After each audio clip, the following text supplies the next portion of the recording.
National Fishermen and Pacific Marine Expo are proud supporters of the Galley Stories podcast, as we make similar efforts to highlight the people and topics that define commercial fishing.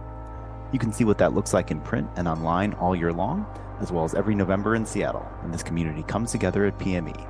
Check out nationalfisherman.com and pacificmarineexpo.com to learn more. Hey guys, this episode brought to you by Alaskan Brewing Company and Xtratuf boots.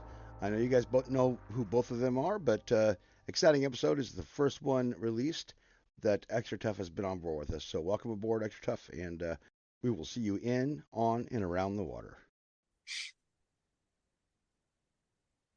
Hey guys, welcome to another episode of Galley Stories. Today we have a good friend of mine, an old friend of mine. We've been trying to do this for a long time. A lot of you know him by Wild Bill. Bill, how are you doing today? Doing good here in South Carolina, and it's warm and sunny today. We've had a cold stretch, so Boy, it's been nasty up here too. we're in the 70s and sunny here on Lake Murray. Nice. Bill, could you let us know what year you were born and how your upbringing was before you got into commercial fishing? Oh, I was born in 57, youngest of three boys, Western Pennsylvania. I think I was probably the only guy on the show from east of the Mississippi. Dad was upper blue collar. Mom was stay at home. Pretty big high school. My family, all my cousins and my brother, they were very athletic. We had two cousins went to college as quarterbacks, and my brother held track records for 10 years after he graduated. By the time all that came around, I didn't want anything to do with it. But I actually crashed my dad's car on homecoming night, and kind of a fast forward, I ended up skipping school on Monday and joining the Navy because it was a brand new car, still had the sticker on the window. But that was my exit from Pennsylvania. Hold on, there's got to be more there, Bill. Just you borrowed your dad's car, or how did that go down? No, it was just it was homecoming, and he came home, and I had the other family car all cleaned up, and he said, "Take the new one," and we were up to no good, So one thing led to another, and it started to rain and slid off the road actually it was in a cemetery and hit, I think, 13 tombstones and finally hit a big oak tree. So the car had to be lifted out with a crane. My dad was an ex-DI at Paris Island for the Marine Corps, so he had a pretty strong hand for authority. My friends, if they were at the house and they heard my dad pull up, they'd usually head out the back door. They didn't want to deal with him much, but that probably made me who I am today, so I can't complain too loud. So you wrecked the car and ran off and joined the Navy.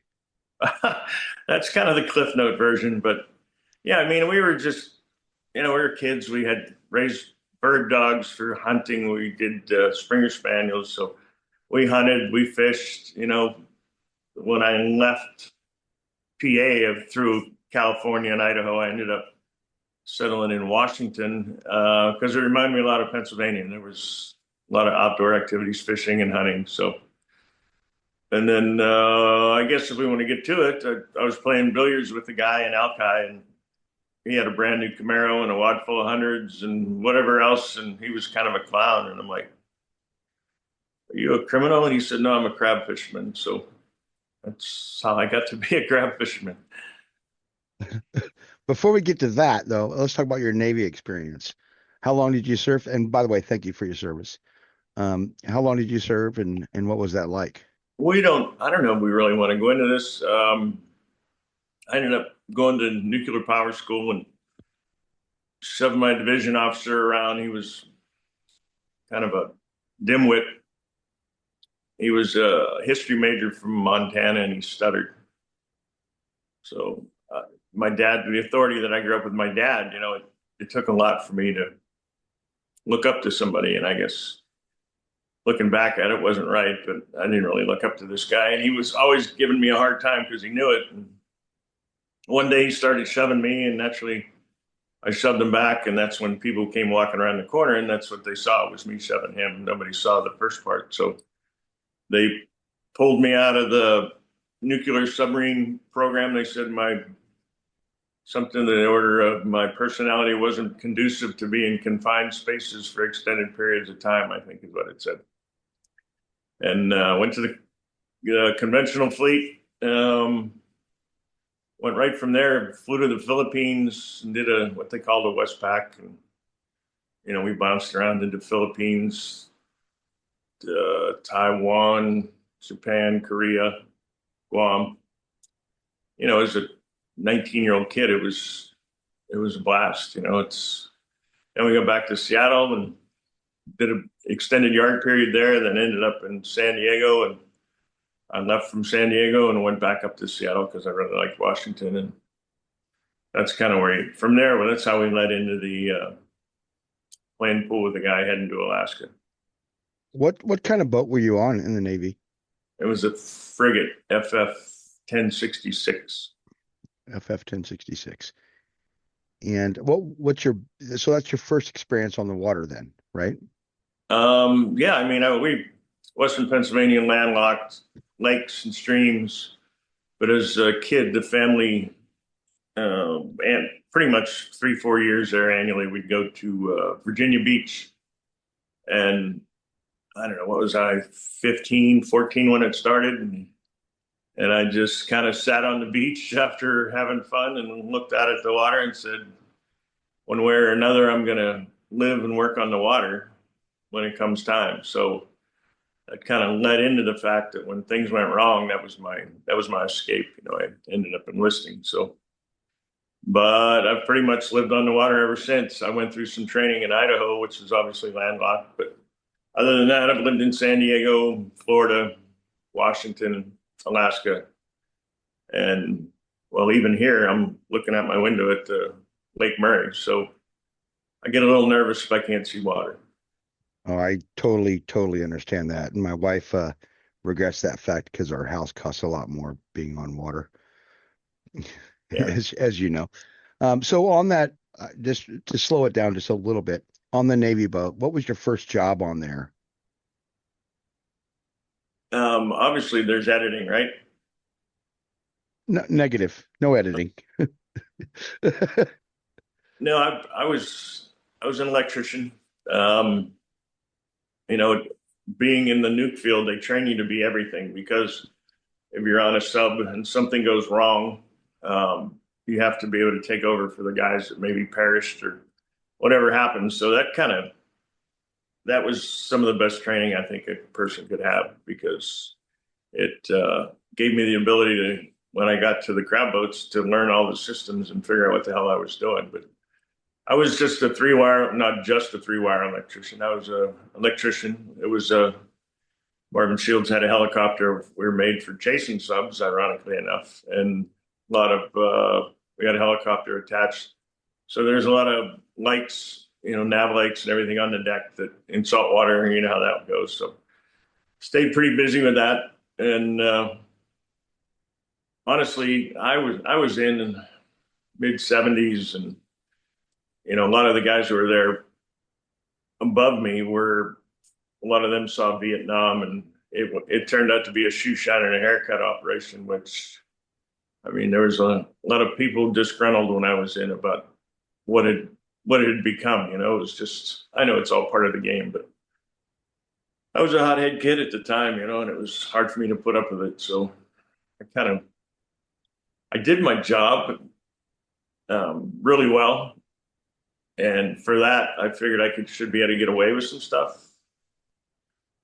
An example is we had a yard period in Seattle to get all the deck lighting working for the helicopters. And I had a division officer that was, he started out in supply. So he didn't know which end of a voltmeter to use. But he was a little guy, and he was kind of the, Napoleon complex, and he'd always mess with me, but he couldn't fix anything. So I kind of had the upper hand on him, and I knew how important getting these lights working on deck was. So I made a deal with him. I said, when we stop in San Francisco, I have some friends that live down there. If I get all the deck lights working, which they've failed 3 years in a row to get them all working, I'm going to get, 7 to 10 days off that doesn't come off the books.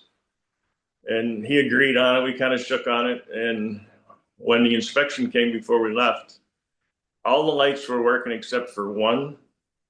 And the guy's looking at it, writing it down. I went over and stomped on the deck near it, and it came back on. So every light was working. And after we threw lines in Seattle, we're heading to the Bay Area. And I said, I'm going to take some time off when we get there. And he goes, you're not going anywhere. It was kind of one of those deals. He kind of bullshitted me into making him look good. So when I got to the Bay Area, I went anyway. And that started a whole chain of pissing contests, I guess is the way you'd put it. But I don't know. It's in life on the boats. You do your job exceptionally well, you get away with stuff. At least that's my viewpoint. All right. Obviously we'll stop talking about the Navy part, but thank you for your service on that. So back to the billiards. You're playing. He's got a lot of money. How did you progress to your first boat? Well, we actually jumped in his brand new Camaro Z28, and we went from Alki Beach, where we were playing pool, over to Ballard Oil, basically, at Pack Ship. And back then, the boats were making so much money. They would bring them home, drop them off, and the shipyard would shave and a haircut, paint job, and they were just getting ready to leave. So they were all pretty much done. And I don't think there's anything prettier than a crab boat that just had a fresh paint job, new deck, cleaned up, squared away, and they were lined up. And he was explaining to me the kind of money guys were making, and I was just thrilled. And I tried to get on. At that time, I was working for a port engineer for a tugboat company, Marine Logistics, MLC. And in the mid to late 70s, if you weren't related to somebody, went to Ballard High, cousin, uncle, grandfather had a boat, it was pretty tough to get on. I mean, those jobs they were highly sought after. So I tried and couldn't get on. So reluctantly, I didn't have a boat. They all took off for the season. And so I had a brainstorm that I went and I signed up with one of the seafood companies, Alaska, and they had a big 350-foot knot class ship. And I signed on as an electrician because that's what I knew. And the whole time I was on the boat, obviously performing the tasks that it took to, keep that thing running. When the crab boats would come in, most guys didn't understand electricity. So usually almost every boat that come in, I had to jump down on it and look at something, fix it, repair it. And after a while, I just used that as a leverage tool. I got to meet some of these guys. And the one boat, it was pretty much every time we come in, it was called the Coastal Glacier, which ended up being the pace setter, which actually rolled over, and all souls were lost on that one after I'd gotten off. But it was Tom Dundas was the captain, and it was pretty much an all Oregon crew, real tight bunch, 2 sets of brothers. And trust me, they weren't easy on me. The one guy was pitcher for the University of Washington. That was Tom. The other captain was state wrestling champ at Oregon at college. The brothers were fishing since they were kids. So that was my break-in for crab fishing, and stayed with them for a while and moved on. And this is kind of a strange story. The second boat was the Francis Lee.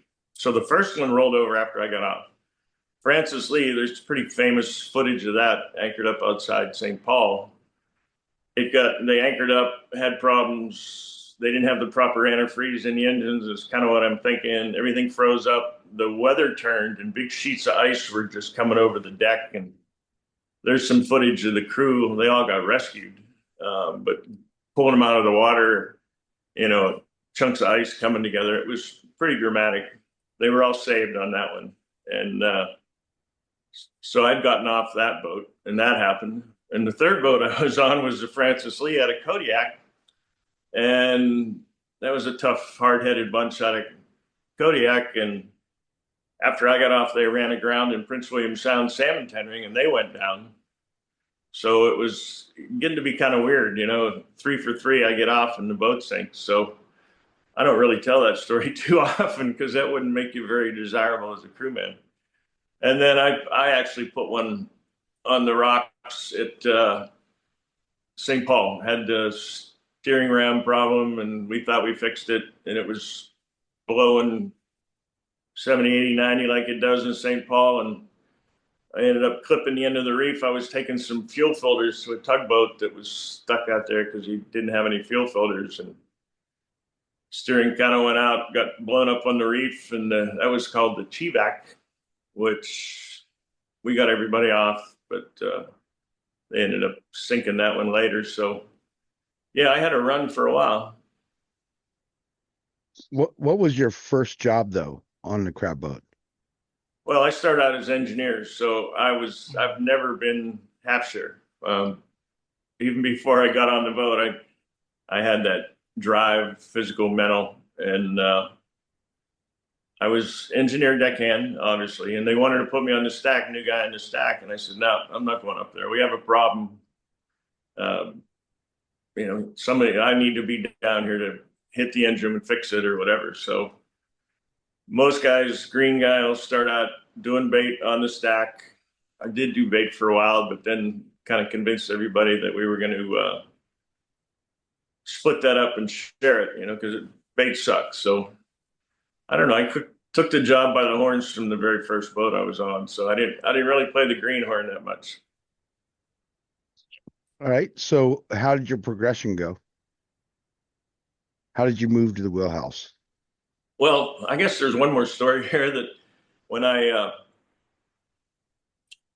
when we got to Dutch Harbor, the first trip we were going to go fish Opies, it was 3 a.m. We were out on the spit. There was an old dock out there where they'd load crab pots before. This was all before all the renovations, and we were tied up to a knot class ship. Again, same like the Sea Alaskan, and it was blowing 60, 80, gusts over 100 like it does in Dutch. Cold, everything's iced up. They refused to load pots for, we were trying to get everything together because you could take pots out before the season.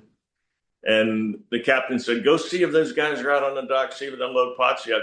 And at 3 a.m, nobody around. I was climbing from one boat to the other, and I fell 16 feet between the two boats into the water. And the bay was somewhat frozen. So I kind of went through the ice. And, you always hear the stories that you go in the water, you're not coming back. Well, I remember my hat coming off, and I swam after that. And then I looked at it, and I was water safety instructor in school, so I thought I was a pretty good swimmer. So I decided I was going to swim to the beach because I knew I had to get out of the water. And you could have pretty much water skied behind my ass the way I was swimming to the beach. And there was a boat tied up. There was more than one boat alongside the knot class ship. So I saw a guy on deck and I screamed, and he was dumping some food over the side, like a cook might do. And he didn't hear me at first, and I screamed again. It was kind of hard because it was tough to get your breath. And he heard me, and the guys got me out. And I thought, shit, I worked so hard to get here, I'm going to lose my job. So I went down into the galley. I'm pretty much in for maybe 15 minutes, 12 minutes, I don't know. And I was stripping clothes when I hit the deck. I went into my stateroom, put all new dry clothes on, and I'm back out in the galley saying, well, I'll go across and see if they're, and the captain's like, no, you got to warm up, dude. But I thought that was going to be my first job, come and gone in the first time we hit port, but didn't work that way. So just kind of everything went pretty good. I learned a lot from those guys who made a lot of money, especially at the time. They were pretty efficient in their operation, and things just gradually went where, you're always improving yourself on your boats. And those guys, they kind of broke up the crew a little bit. And I was on like I said, the Francis Lee, and that was slow and steady. And after that, the trolling market, the JV Pollock market was really hotter than hell. So I was working part-time at the shipyard in Seattle, and I ended up finding a job on one of the Swassen boats. They're pretty famous. What was it? North Star, Arctic Star, Starfleet. Henry Swassen, a pretty successful Norwegian man. But I got on there as engineer and rode that out for a while, made some decent money, but it was, you're not on deck a lot. You're not working hard. You're just hauling the gear. Unless he tears up, you're just not doing anything. And maybe it was the wrong way to go, but I got out of that industry because those guys are still making great money. And then went on with Joe Waby on a combination trawler crabber. And he gave me my first shot at the wheelhouse to finish up a Paradise season for him. And then my buddy Cale Garcia, he had the Aquila and the partners in the Chivac. He called me and said, "Hey, you want to take this thing for crab?" And there was a lot of opies to catch. I think first year we caught 2.7 million pounds or something crazy. I don't know what it was, but maybe it was 1.7. But we were fishing for opies until July, I think, or end of June, taking the crab pots off and throwing the tender gear on and leaving right from Dutch to go up to Bristol Bay to tender. So whatever the timing is on that, it's been a long time. I don't recall, but back then it was working 8, 9, 10 months a year on the boat. So that, that was my first gig. And then later on, I think we just came back from Blue King, and we're delivering to St. Paul. And that's when the accident happened.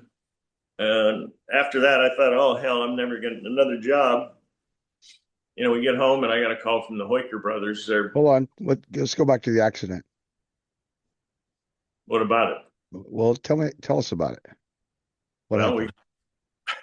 We were trying to deliver these filters, and the steering ram, the plunger had come out of the steering ram, and through us trying to troubleshoot it, it kind of hung on, and it worked for a while, and we took off, but it wasn't the same under pressure tension. So we get out there and it's blowing, and I'm trying to maneuver in north of the beach and give these guys their filters, and obviously the ram failed again, and the rudder only went one direction. It wasn't set up where one rudder would run it. Both rudders had to be, it's the way they do the hydraulics where the fluid goes. But I wasn't able to get out of there. We tried with the engines, and we ended up getting blown up on the reef. And Coast Guard was there. It was the weather was so shitty, they were anchored up too, which you don't see those guys hiding out too often. And that was, what was it called, Black Sunday or whatever the hell it was. There were, I think, throughout the fleet, there might have been 6 or 7 boats. The other ones were at sea. There might have been one other guy that lost his anchor and went to the beach. But that was like one of the worst weekends for the crab boat industry, as much as you look at it like that. But there were quite a few lives lost that weekend, and we lost the boat. So we got off into the skiff with the Coast Guard, which was pretty funny because they went through one skiff. The guy ran right into the side of us and blew up, it was inflatable, hard bottom inflatable, blew that one up. They took it back and brought another one in to get us off. But when you're sitting on the bottom, you're not going to, we had water in the engine room, but it wasn't like we were going down completely. So yeah, that's not the high point of my life, but I want to say that was in 88 or 89. And from there, I got to work with the Hoyker brothers. They had a boat that was brand new, and Oregon boys, they called me, and hell, I worked for them for 13 or 14 years, crabbing, salmon tendering. 5 brothers and 1 sister, and they're still real active in the game. They own a bunch of boats. They were really smart businessmen. Oregon rednecks. They were kind of wild to work with. Fun bunch of guys. What has been your best day at sea, Bill? Go ahead and take a drink. What's been your best day at sea? Getting on the airplane and watching Dutch Harbor get real small out the window.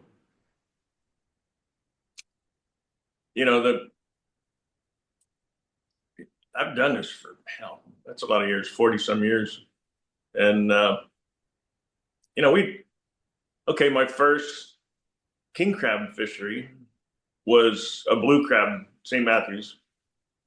And I had fished the year before with Joe Waby, and we crushed them. We did great. And the next year I ended up running the boat, running the Chivac, and we were Peter Pan. I want to say, how many boats did they have? Back then, I think there were 318 or something overall, and I want to say we might have had 52. I was the high boat for Peter Pan my first season as the captain. So we had caught more blue king than anybody else in our fleet. So that felt pretty good. That was, and I mean, talk about catching the bug, that was the bug. So, and I mean, tell us about blue king just a little bit, because we don't get that a lot. Well, blue king was, you'd have to hustle from salmon tendering and go up to go up to St. Matthews, which is quite a ways up there. So you're still looking at, possibly. Oh, wait. Okay. So I guess the best way to describe blue king is they're kind of like brown crab. They're living in the rocks. They're real active. We would haul the pots twice or three times a day, so they didn't crawl out of the pots. It's real shallow, unlike red king. So they're up in the rock piles, and they're not very resilient. You change the salinity of their water, aka by running to town, or guys used to have a situation with a lot of dead loss because blue crab were a little more sensitive. And personally, red crab were a little more, as far as the quality of the meat. I thought red crab was a little more tender because blue crab, I think they were more athletic, so to speak. That would, that's kind of makes a muscle tough, but. It was one of those fisheries, and I want to say we had little boats, anything under 125 might have had 40 pots, and the guys over 125 feet might have had 60. I mean, I haven't fished that fishery. I might have done it one other time after that. That was in the early 90s, so it's not a fishery that has come back or wasn't sustained, but yeah, it's a different one, and it's usually but back then we would catch the blue king. Then when we go for Baradai, and then we'd have the red king. Then we'd have a Pelio, we ended up being the east-west, and you could haul crab pots for a good part of the year. And that's what we did. I think one year I was on the boat 10 and a half months between salmon tendering and crab fishing. So yeah, we used to work hard, made good money, but as far as life goes, when I was a kid, most of the arguments around the house were not enough money. So I always thought I'm going to have a great operation, great family life if I can, put enough money in the house not to have these arguments. And in a way, I got obsessed with it, and I was just about making more, and you strive to get on these great boats, and crab fishing has taken some dips here and there, and you get used to making, back then 150, which it's probably like 400 now. And all of a sudden they closed king crab. I don't know how many years ago it was, but that was really devastating. So then I switched over and I started seining for salmon out of Sandpoint, little community. For a while, they had more millionaires per capita than anywhere else in the United States because of this salmon industry. They would also fish crab out of there, which 58-foot boat would have crew shares as big or bigger than us, and they would just have a really short season, But these guys were all locals, That was pretty wild. That was a good time in life. We called it Aleut Alley, the one section of the dock where it was all local boys, the best part. And Sandpoint had a beautiful harbor, and because they made a lot of money there, and some tough characters. It was tough to get in, but these guys, if you'd have a big salmon season, you'd make 35, some of them closer to 40. And then I want to say my buddy Murray had made 58,000 king crab one year on top of a 35. and then they'd fish a little bit of barrett eye. Some guys would go do herring. So, you can make 100 plus in 6 months. I mean, that was kind of the goal and the norm. But and then they quit fishing. They shut king crab down there too. So then I went back to the big boats again. But yeah, it's been a whirlwind. Chasing the fisheries. I've fished a bunch of them. I did drug for pollock, did all the crab, tendered herring, which that could be exciting. We made some pretty good money at that. You could be aggressive and make some money in herring, and then long grinds of salmon, where I don't want to say 105 days tendering salmon out of Port Muller. I've worked a lot in these years, and done pretty well. Wine, women, and song. The rest of it you pee away, but that's pretty standard. Yeah. Well, I've known you for a while, and I know you work hard at everything you do. Everything you do. God, I'm trying to think of my next question, Bill. What has been your worst day at sea? Your worst day? Probably the I think I well, was there, maybe. there's a handful. Probably the day that the steering went out. I actually, here it is. I'm running a boat, and it's gone. It's lost. I thought my career was ending, and I thought I was on this rise to what I hoped would be, I don't know if fame's the right word, but just success. And boats on the reef. It was a pretty ugly situation there. And another bad day was and it wasn't that many years ago. I had one guy go over the side. We got him out through training and just a great crew. He was hardly completely wet when we got him out, but that was pretty wild. Spencer was the son of a buddy of mine that we fished as partners prior, and we get to the point where the kids are getting old enough to go out on the boats, and yeah, there was a lot of stuff going through my mind when I watched him go over the rail. But happy to say my boys got him out, yanked him out of the water, and dried him off, and kept going. But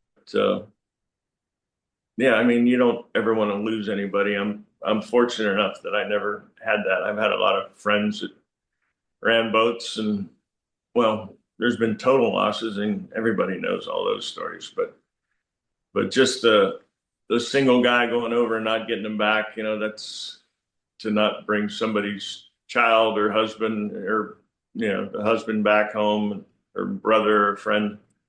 I'm glad I never had to do that. Of all these years I've fished, never lost anybody. Yep. Knock on some wood. Knock on some wood. What about your son, Zach? Zach, he's a smartass, just like I was. And when I first, he got to age and he's going through college, and I know how it goes. His grades anymore with college, you have to be like a 4.0 plus to really hit the home run out of college.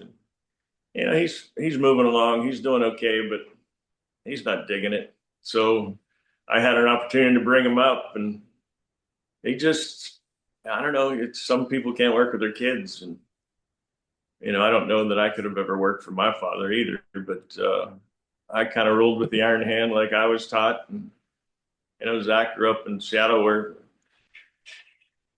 Seattle's a little different. It's always been a little different. It's really different now, but it's like the home of the appreciation trophy, or whatever you want to say. And that's not the lifestyle that I led. So one thing led to another, and he had some demands, and I wasn't willing to do it. So he moved on. I mean, we're close now. In fact, I'm trying to get out of South Carolina and head down we have a little home down in Sonora, Mexico, and Zach found a wife, and he just had a baby girl. So we're taking care of some medical stuff that we're going through, and we're going to head down there in the middle of next month. So He, I know Zach pretty well, really well, actually. He respects you. He loves you. I know you do him too. I know sometimes on TV they put stuff up different, but I know you both are incredibly proud of each other. So, man, what a young man you have raised. Well, I'll be honest.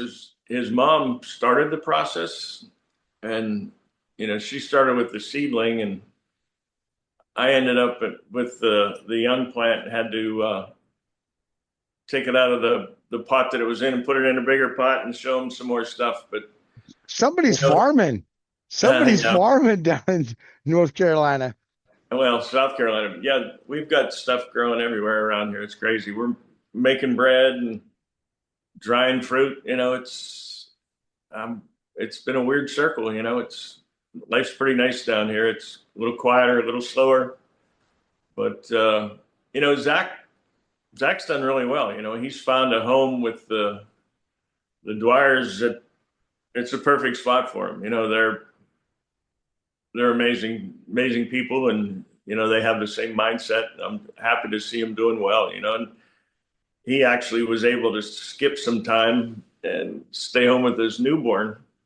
So he's home right now for a while. I think he's going to probably go back come June for salmon. And it was funny because when he was growing up, he's like, "Oh, you were never home for me." Well, lo and behold, he's a commercial fisherman now, and he's experiencing the same thing that he had experience with me, if that makes sense. Now he's on the boat and gone, and that long distance thing is very tough to do. I mean, it's really hard to be gone all the time and maintain a family and a relationship. And some people are really good at it, and some aren't. Well, he's a fun young man. Yeah, he's amazing. He's sarcastic as they come. It's pretty funny. All right, Bill. So where are you going next? Because I haven't seen you on Discovery lately. How's the health? How are you doing? Well, I've been following that prostate thing for a while, and I knew I had to do something about it. Well, it got to the point where we had to take steps, and we ended up doing, as a treatment, we did the radioactive seeds and the hormone deal where it drops your testosterone to virtually zero. And ideally, the numbers look great. The cancer's under control, but it's kind of taking its toll. It's to mess with the body, like they do in the treatment. It's pretty hard. You're not the same. I've kind of felt lately, as I can surmise this, that in the last year and a half, I feel like I've aged about 10 years. I've always felt like I hung with my younger crew, and the mindset and how active I was and what I would do. I was a lot younger than my actual years, and lately it's starting to feel like it's catching up. Boy, it catches up with all of us, of course. Of course. You have lost a couple crew members. I just want to bring up Nick, if you don't mind, because I love Nick a lot, and I know you did too. Can we talk about him for just a minute? Sure. He was at times Nick McGlosson. I think he started when he was about 11 or something on crab boats with his dad. At times, I would say he was probably one of the, if not the best deckhands in Alaska. He was phenomenal at what he did. I called him the Pied Piper because he could always rally the crew. And, when it would get tough and cold, and everybody would be slowing down, and Nick would speed up to make up for what everybody else was doing. But that Pied Piper thing, it worked both ways. If Nick was on the wrong road, he would Pied Piper the guys down the dark alley. But no, we had a pretty wild relationship. I put a lot of time and effort into keeping him around. There were some tough times where I could see him from 100 yards and know that he was up to no good, and he knew I did. But his father, Bruce, he and Zach had a great relationship. They worked together for a while, and I had a great relationship with Nick. Nick didn't really like working with Dad, Zach didn't like working for me. That was a bit of irony. I think, Bruce's job was a lot easier than mine because I was dealing with Nick. But his father and I always said that it's not if I'm going to get a call about Nick on, the worst of the worst, which happened. It was just going to be when. He, like a lot of these guys, through injury or just self-entertainment, they get starting to do the drugs, whether it was starting out with, the road, and they get a little taste of oxy because they're banged up and broken ribs, broken ankle or whatever. And then all of a sudden it's a drug of choice. And seems like once they got hooked up with it, it never goes away. But I was able to, keep them together. And the first real landmark was a year sober. And I think it was a year and probably 2 hours he went off the wagon. And then the next, we got through that, which was tough. And then the next one was 2 years. And it was pretty much the same thing. We hit that 2 year mark. And then after that, it was pretty much when he was on the boat, I could trust him. And I mean, he was an amazing deckhand. He was the perfect right hand. And, he ended up teaching Landon or brought Landon on. And, Landon had his issues, but nowhere near what Nick had been through. And after Nick passed, Landon ended up being my number two. And what an amazing number two. Oh, I know. Landon is sick. He's an amazing kid. And I interviewed him, and he was like so eloquent, so well spoken, but way more humble. Like, yeah, extremely humble. It's kind of hard to. He looks like mom and apple pie. He just looks like he smells like it too. Yeah, but he's seen the rough side of the road too. And he's doing great. He's got this gal that he was a runner for a while, but he's got this gal that he's really in love with, and I think they're starting to talk about maybe having a family. And I mean, I could leave the boat with him, and I just got nothing but great reviews, and everybody bragged about him and how he, great at the tendering thing. And, we kind of had a rough cod season, and the one company, they had financial difficulties, and won't go into that too much, but we didn't get paid for a bunch of cod, which that comes out everybody. I think we paid the crew almost everything they had coming, which was hard on us as owners. And then the next year, we'd been on the show, so I was subsidizing all the crew, especially Landon, because he was a major part of it. Well, with no cod to fish and a minimal crab quota, Discovery didn't bring us back the second half of last year, which these guys live check to check, and all of a sudden that money went away. We didn't get paid for cod. So I was going through the cancer stuff, so I kind of disbanded the group. I said, I know you guys got to make money. Landon just bought some high zoo Raptor pickup or something, and these guys, they come home and they made 80,000. They spend 95. I was no different. So next thing you know, now he's off and running, working for somebody else, and it's been kind of a turning point for me because it's hard to put a crew together. It's hard to put a crew together that you can trust, put a crew together that is knowledgeable, put a crew together that they're good to live with, because after you do this for 40, 50 years, you got guys with bad habits, bad hygiene or whatever. I'll be honest, you don't want to live that way. And I've been lucky enough over the years, the last few, especially since Landon's been in there, and while Nick was there, we've had a great bunch of guys, but I couldn't pay them enough to keep going because we didn't have enough to fish for. This quota system, I'm sure there's been enough guys on your podcast, people understand how that works, but we didn't have great numbers to catch, and a lot of it was least crab, where the boat that catches it, you get some reward, but it's not what you might think. So I kind of told the guys, if you're going to find something, go ahead. So, yeah, it's been hard. It's been hard. I didn't do Red King this year. We had somebody else come in, and they ended up they broke some pipes in the tank. I don't know if they were. It's hard to say. You take all these precautions. You're looking the tank when you're filling, but they had a couple pipes break in the tank, and they had horrific dead loss. It was like virtually all the all the profit for the boat. The people that we leased from got paid.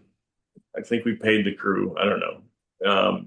Yeah, we did, because for my quota that I own, I got some money. But yeah, it's been a real weird ending. It's between you lose Nick, the bank. We had a big cod season going on.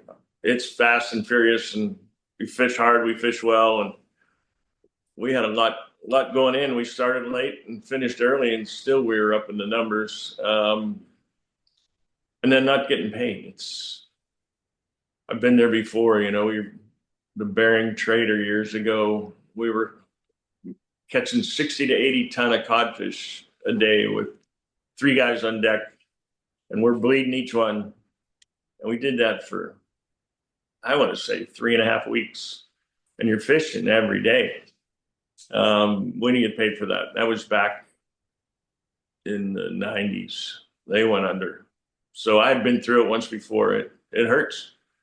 It hurts. And the boat I was on wasn't in the situation to give us anything. So we didn't make any money then. But this lifestyle, this way to make a living, it's been some of the high points, and then there's the rest of the time. But it's what it is. You're 1099. You're self-employed. You got to go out, and the more you make, the harder you work, the more you make, the more you catch, the more you make. What would you change? I don't know. It's hard to say you want to change about anything. your life. What would you change? Oh, I don't know. There's been some pretty close stuff happen. I can't picture one thing that I would absolutely do differently. We can all look at the little mistakes you made, like car accidents and fights and, getting in trouble here and there, but it's not enough to change your life for. So I don't know. Life's been good. Maybe one thing I would have changed is I wouldn't have worried about working so hard. Working so many hours when, Zach and his brother were young. Because back then I was working 7.5 to 10.5 months a year, and everything happens for a reason. Kids were doing good. They're in private school. You buy them a baseball glove, it's top of the line. They got ski equipment, it's all the good stuff. And that's the Seattle world. You got to maintain that. But that's probably the thing that wasn't worth it. Being that many hours on the boat and not being around. But like I said, life's continued on. I'm really enjoying myself now. I have a pretty cool situation going on. Got a great girlfriend. We got a nice house on a lake in South Carolina. Bought this thing right. I'm usually buy high, sell low. We got this right at the beginning of COVID, which it was a pretty fantastic deal, because in this area anyway, real estate's doing well. And then prior to that, 23 years, I've had property down in Sonora, Mexico, which is pretty cool. It's not like a border town, but it's not like Cabo. It's just a quiet little Mexican town that has some fishing and plenty of places to eat, and have a cerveza on the beach. In fact, we're trying to head there now. But I can't really bitch about the way life's turning out, other than dealing with the health issues. Well, I'm sure you're going to get through those. I pray you're going to get through those. It was a month or so ago. I just started putting on all this weight. Everything was swelling, and I went in and they said, well, we need to send you a cardiologist. And the cliff note on that one is I had AFib going on, where I think my heartbeat was going anywhere between 140 and 180 a minute. And, I'd put on, in 5 days, I think I put on 7 or 8 pounds, and everything was tight. They put me in the hospital for 7 or 8 days. I got in there at 284, 285, and I got out a week later at 244. They just had me, they got me squared away with the heartbeat, and they had me on IVs with diuretics, I guess, and they got all this extra water off me. But that was pretty wild, losing 40 pounds in a week. Yeah, like you're leaking. You got holes in you, Bill. What would be your advice for young guys coming in? Or would you have Don't, any for that? don't. Really? I mean, what you're involved? What fishery do you think is healthy right now? Right now, I'd say pollock. Yeah. Cod is extremely healthy. Well, not healthy enough that we got paid for the Well, stuff we caught. And I know that's a different subject, but I the think I pollock think guys, I think cod is all profitable, politics. but Say again? I think cod and pollock are both profitable, and I hope that salmon is next year. But it's a sine wave where the availability, profitability, market. Back when I fished all the different crabs and salmon, herring, tendering. One would be low. We'd have a bad bear die year, or they pretty much want to close bear die. But then king crab price would be high, and the quota would be good. And then when Opelio had those huge numbers, those quotas back then, the harder you worked, the more you made, and we sure worked our ass off. I'm thinking back. I think we had 1.73 million the first year. I ran the Chivac. Now that I think about it, that was my virgin year for hauling Opie pots, which is a pretty good number. But now it seems like there's a lot of down cycles. And the way that I'll be honest, the way the quota system goes, there's a lot of guys that never hauled a crab pot in their life that have huge quotas. Just, face it, they're business savvy. I wasn't one of those guys. I was a guy that wanted to go out, and I had no parents. I had no family that was involved in fishing. I didn't go to Ballard High. I didn't have uncles that had boats and quota. And I just came in and kind of fought my way to the wheelhouse, and through performance tried to make some money. But they didn't reward guys like us. Like I said, I had 1.73 million pounds Opies, and I got a tiny amount of quota. And in a way, that's kind of the downside of the fishery. You got the guy that has the business, the guy that owns the house makes the money when it sells. And if you're a renter, you don't get nothing. And that's kind of the analogy, the way it's worked out pretty much so far. But I know what I used to make as a deckhand. I know what I'm made for years and years. And, it's hard to pay these guys. Insurance has gone through the roof. Fuel is ridiculous. Food in Alaska is absurd. Insurance is one of the worst ones. I mean, face it, it's not if somebody's going to get hurt, it's when they're going to get hurt. And I don't want to sound like a downer on the fishery, because there's nothing more exciting than you're on a seiner and you close, you close up the net and you start hauling back, and it's just filled with salmon, and you're screaming and hollering, or you pull that crab pot that's loaded with king crab. I mean, that's some of the finest feelings you'd ever. That's some of the best times in your life, But anymore, it's like few and far between. Or if there is an abundance, there's too much. The market says we got too much on the market, we can't pay. But Too much, too little, too. Yeah, there's always, like I said, that cycle always for years and years. I've done this 40 some years. One would be low, two would be high. There was always, and I fished enough fisheries that things always came together. And then, we had to run on the show, and with smaller quotas. I mean, the first year I was on the show, I had 253,000 pounds of king crab to catch. And back then, that went long enough that they're like, all right, enough. We're pulling the crew off the boat. We have way more than enough footage. And then when you're down to like 28,000 or 30,000 pounds of king crab, it's pretty tough to put a show together out of that, and I've always been one that wanted everything to be me and the crew doing what we do. And it got a little tougher to do that. I mean, they still do a great job. They raised the bar with cinematography, and the show's pretty amazing. There's only a couple that have been around, and I'm really proud of the fact that I was on it. But I don't see the return. I don't see that I'm going back. And the one thing about the show is it opened a lot of doors. I mean, I've been hanging with NASCAR guys, backstage at country songs, in the pace car, NASCAR, sport fishing, or Costa Rica, Panama, because of the show. And I think the byproduct of being on it, the things that have happened because I was on it, are more rewarding than being on it. It's notoriety is kind of wild. I mean, I'm in South Carolina, and first of all, nobody believes. Why would I be here?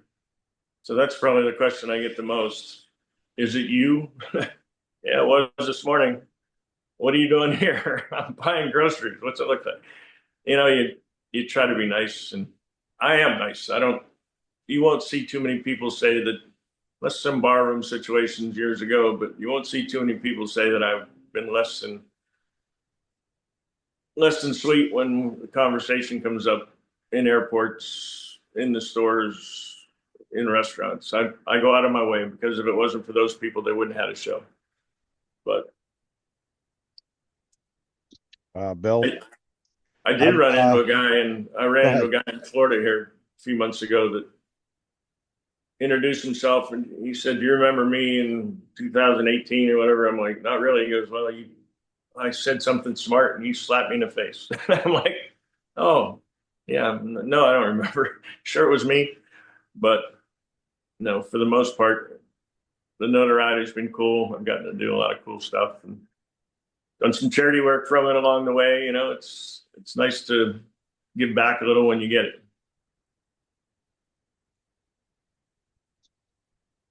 Where do you go from here, Bill? Honestly, I'm life-wise, I'm trying to figure out. There was a big chunk that disappeared between the dead loss, the cod season. I mean the cod season, and the show going away 6 months premature for me. So I thought things were pretty much lined out, that I didn't have to do much. I was just I messed around. I'd buy and sell cars. I flipped cars. Done some fun stuff. I had one that went to Barrett Jackson that brought I saw that fucking Bronco. I saw that Bronco. Blazer. I saw it. Yeah, I put a ton of money in to do it, and it took almost 2 years to do it. But, it was like a pretty cool moment standing on the stage when this 1972 vehicle goes across and sells for $300,000, and there's a 10% surcharge. So the guy that bought it spent $330,000 for this. I mean, I had in the mid to upper twos in it, and there was some expenses going back and forth for it. So it wasn't like I made hundreds of thousands of dollars on it, but it was, again, I like flipping cars. I like the automobile world and trucks. And in fact, I don't know what I got around here. I got about 8 of them in my yard here, 8 or 9 vehicles. And I got 5 or 6 down in Mexico. But I kind of wanted to do that, get into the car biz. But with the economy the way it's been lately, and fuel prices and everything, the car biz has kind of taken a siesta for a while. So we'll see what happens. I'll find something to do. I'm sure you will, Bill. So if this is your final recording, what would you say? No, That's a tough question, I know, but basically everybody's so worried about this and that and whose feelings are hurt. I mean, the world has kind of gotten pretty weird with all that when I look at it, because I'm from a hardcore background with my dad. I mean, when I started crab fishing, I remember my first job, they were just working me over because I was new and I didn't know what I was doing. So I was slowing them down, and I'd get hit with the throwing hook, or somebody pushed me down, and, you had to fight your way back. But there's something about, I know no people aren't going to go, oh, you shouldn't have to do that, but it builds character. I mean, it makes you who you are. And you're not somebody that wants to pass it down like some of these colleges do with a hazing or whatever, but there's some times life can be tough, and you should stand up for that. And I mean, the way, I don't know, just all the homeless taking over, and I don't want to get into the politics of that, but I'm a guy that the harder you work, the more you make. And if you don't work, you're not making anything. And you sure as hell shouldn't get it handed to you, because I sure as hell don't want to pay for it. But I guess that'll come on another day.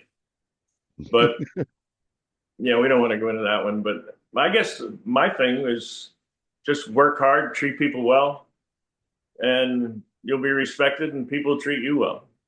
I mean, yeah, it's the current political state. I have a hard time with it. But, life goes on. I'm sure there were periods where people said the same thing, like when music was transpiring, my dad, what are you listening to? That kind of thing. There's some stuff I hear now that I don't agree with, but I guess music kind of mimics life, just the next step. Life goes on. Yeah. The next step might piss off the other guys. So. Well, Bill, I can't thank you enough for taking the time today. We've been at it for a while. We've tried this like 5 times, I think. I know. Well, you were supposed to come to South Carolina, and then I got tied up. And you need to get your passport.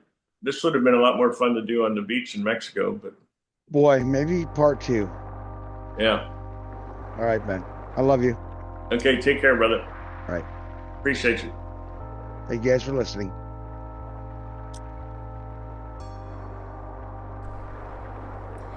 Thanks for listening to Galley Stories. We hope you like what the net brought in.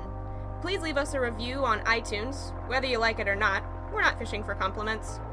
Look us up on Facebook and Twitter too, and reach out to us at galleystories@gmail.com.